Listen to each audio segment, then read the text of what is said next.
श्री परमात्मने नमः।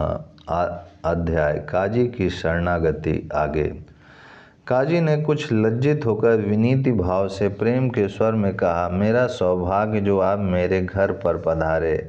मैंने समझा था आप क्रोधित होकर मेरे यहाँ आ रहे हैं, इसीलिए क्रोधित अवस्था में आपके सम्मुख होना ठीक नहीं समझा। प्रभु ने हंसते हुए कहा, क्रोध करने की क्या बात थी, आप तो यहाँ के शासक हैं, मैं आपके ऊपर क्रोध क्यों करने लगा।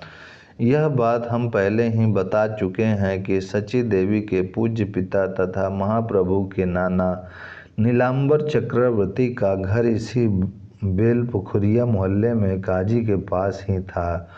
काजी चक्रवर्ती महाशय से बड़ा स्नेह रखते थे, इसीलिए काजी ने कहा, देखो निमाई, गांव नाते से चक्रवर्ती मेरे चाचा लगते हैं, इसीलिए तुम मेरे भांजे लगे।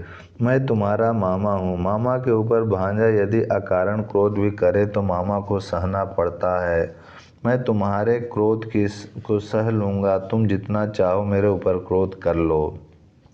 प्रभु ने हंसते हुए कहा, मामा जी, मैं इस संबंध को कब अस्वीकार करता हूँ। आप तो मेरे बड़े हैं, आपने तो मुझे गोद में खिलाया है, मैं तो आपके सामने बच्चा हूँ, मैं आप पर क्रोध क्यों करूँगा। काजी ने कुछ लजाते हुए कहा, शायद इसीलिए कि मैंने तुम्हारे संकीर्तन का विरोध किया है। प्रभु ने कुछ मुस्कुरा कर कहा, इसमें मैं क्यों क्रोध करने लगा, आप भी तो स्वतंत्र नहीं हैं। आपको बादशाह की जैसी आज्ञा मिली होगी या आपके अधीनस्थ कर्मचारियों ने जैसा कहा होगा वैसा ही आपने किया होगा। यदि कीर्तन करने वालों को दंड ही देना आपने निश्चय किया हो तो हम सभी उसी अपराध को कर रहे हैं, हमें भी खुशी से दंड दीजिए, हम इसीलिए तैयार होकर आए हैं। काजी ने कहा, बादशाह की तो ऐसी कोई आज्ञा नहीं थी, किंतु तुम्हारे बहुत से पंडितों ने ही आकर मुझसे शिकायत की थी कि यह अशास्त्रीय काम है। पहले मंगल चंडी के गीत गाए जाते थे, अब निमाई पंडित भगवान नाम के गोप्य मंत्रों को खुलमुला गाता फिरता है और सभी वर्णों को उपदेश करता है। ऐसा करने से देश में दुर्भिक्ष पड़ेगा, इसीलिए मैंने संकीर्तन के विरोध में आज्ञा प्रकाशित की थी। कुछ मुल्ला और काजी भी इसे बुरा समझते थे। प्रभु ने यह सुनकर पूछा, अच्छा तो आप सब लोगों को संकीर्तन क्यों नहीं रोकते। काजी इस प्रश्न को सुनकर चुप हो गया। थोड़ी देर सोचते रहने के बाद बोला, यह बड़ी गुप्त बात है, तुम एकांत में चलो तो कहूँ। प्रभु ने कहा, यह सब अपने ही आदमी हैं, इन्हें आप मेरा अंतरंग ही समझिए, इनके सामने आप संकोच ना करिए, कहिए क्या बात है। प्रभु के ऐसा कहने पर काजी ने कहा, गौर हरि, मुझे तुम्हें गौर हरि कहने में अब संकोच नहीं होता। भक्त तुम्हें गौर हरि कहते हैं, इसलिए तुम सचमुच में हरि हो। तुम जब कृष्ण कीर्तन करते थे तब कुछ मुल्लाओं ने मुझसे शिकायत की थी कि यह निमाई कृष्ण कृष्ण कहकर सभी को बर्बाद करता है, इसका कोई उपाय कीजिए। तब मैंने विवश होकर उस दिन एक भक्त के घर में जाकर ढोल फोड़ा था और संकीर्तन के विरुद्ध लोगों को नियुक्त किया था। उसी दिन रात को मैंने एक बड़ा भयंकर स्वप्न देखा, मानो एक बड़ा भारी सिंह मेरे समीप आकर कह रहा है कि यदि आज से तुमने संकीर्तन का विरोध किया तो उस ढोल की तरह ही मैं तुम्हारा पेट फोड़ दूंगा। यह कहकर वह अपने तीक्ष्ण पंजों से मेरे पेट को विदीर्ण करने लगा। इतने में ही मेरी आंखें खुल गईं। मेरी देह पर उन नखों के चिन्ह अभी तक प्रत्यक्ष बने हुए हैं। यह कहकर काजी ने अपने शरीर का वस्त्र उठाकर सभी भक्तों के सामने वे चिन्ह दिखा दिए। काजी के मुख से ऐसी बात सुनकर प्रभु ने काजी का जोरों से आलिंगन किया और उसके ऊपर अनंत कृपा प्रदर्शित करते हुए बोले, मामा जी, आप तो परम वैष्णव बन गए। हमारे शास्त्रों में लिखा है कि जो किसी भी बहाने से हंसी में, दुख में अथवा वैसे ही भगवान के नामों का उच्चारण कर लेता है, उसके संपूर्ण पाप नष्ट हो जाते हैं। आपने तो कई बार हरि कृष्ण हरे राम इन सुमधुर नामों का उच्चारण किया है। इन नामों के उच्चारण के ही कारण आपकी बुद्धि इतनी निर्मल हो गई है। प्रभु का प्रेमालिंगन पाकर काजी का रोम रोम खिल उठा। उसे अपने शरीर में एक प्रकार के नवजीवन का सा संचार होता हुआ दिखाई देने लगा। वह अपने में अधिकाधिक संदिग्धता, कोमलता और पवित्रता अनुभव करने लगा। तब प्रभु ने कहा, अच्छा तो मामा जी, आपसे मुझे यही बात कहनी है कि अब आप संकीर्तन का विरोध कभी ना करें। गदगद कंठ से काजी कहने लगा, गौरहरि, तुम साक्षात नारायण स्वरूप हो। तुम्हारे सामने मैं शपथ पूर्वक कहता हूँ कि मैं अपने कुल परिवार को छोड़ सकता हूँ, कुटुंबी तथा जाति वालों का परित्याग कर सकता हूँ, किंतु आज से संकीर्तन का कभी भी विरोध नहीं करूँगा। तुम लोगों से कह दो वे बेखटक कीर्तन करें।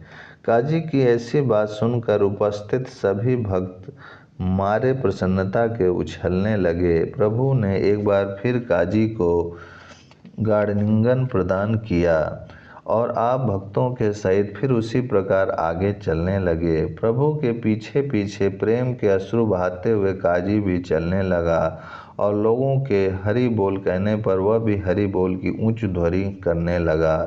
इस प्रकार संकीर्तन करते हुए प्रभु केला खोल वाले श्रीधर भक्त के घर के सामने पहुँचे। भक्त वत्सल प्रभु उस अकिंचन दीनहीन भक्त के घर में घुस गए।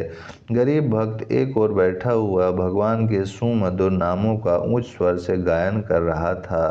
प्रभु को देखते ही वह मारे प्रेम के पुलकित हो उठा और जल्दी से प्रभु के पाद पद्मों में गिर पड़ा। श्रीधर को अपने पैरों के पास पड़ा देखकर प्रभु उससे प्रेम पूर्वक कहने लगे, श्रीधर, हम तुम्हारे घर आए हैं, कुछ खिलाओगे नहीं? बेचारा गरीब कंगाल सोचने लगा, हाय प्रभु तो ऐसे असमय में पधारे कि दीनहीन कंगाल के घर में 2 मुट्ठी चबेना भी नहीं। अब प्रभु को क्या खिलाऊं? भक्त यह सोच ही रहा था कि उसके पास के ही फूटे लोहे के पात्र में रखे हुए पानी को उठाकर प्रभु कहने लगे, श्रीधर, तुम सोच क्या रहे हो? देखते नहीं हो अमृत भरकर तो तुमने इस पात्र में ही रख रखा है। यह कहते कहते प्रभु उस समस्त जल को पान कर गए। श्रीधर रो रोकर कह रहा था, प्रभु यह जल आपके योग्य नहीं है, नाथ इस फूटे पात्र का जल अशुद्ध है। किंतु प्रभु कब सुनने वाले थे? उनके लिए भक्त की सभी वस्तुएं शुद्ध और परम प्रिय हैं। उनमें योग्य और अच्छी बुरी का भेदभाव नहीं। सभी भक्त श्रीधर के भाग्य की सराहना करने लगे और प्रभु की भक्त वत्सलता की भूरी भूरी प्रशंसा करने लगे। श्रीधर भी प्रेम में विह्वल होकर पृथ्वी पर गिर पड़े। काजी यहाँ तक प्रभु के साथ ही साथ आया था। अब प्रभु ने उसे लौट जाने के लिए कहा। वह प्रभु के प्रति नम्रतापूर्वक प्रणाम करके लौट गया।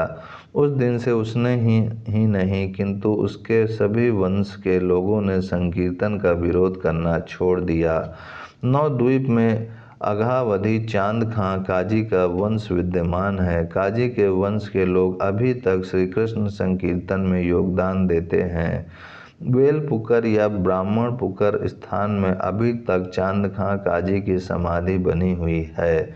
उस महाभागवत सौभाग्यशाली काजी की समाधि के निकट अब भी जाकर वैष्णवगण वहाँ की धूलि को अपने मस्तक पर चढ़ाकर अपने को कृतार्थ मानते हैं। वह प्रेम दृश्य उसकी समाधि के समीप जाते ही भावुक भक्तों के हृदयों में सजीव होकर ज्यों का त्यों ही नृत्य करने लगता है। धन्य है महाप्रभु गौरांग देव के ऐसे प्रेम को जिसके सामने विरोधी भी नतमस्तक होकर उसकी छत्र छाया में अपने को सुखी बनाते हैं, और धन्य है ऐसे महाभाग काजी को जिसे मामा कहकर महाप्रभु प्रेम पूर्वक गाढ़लिंगन प्रदान करते हैं। ओम शांति शांति शांति।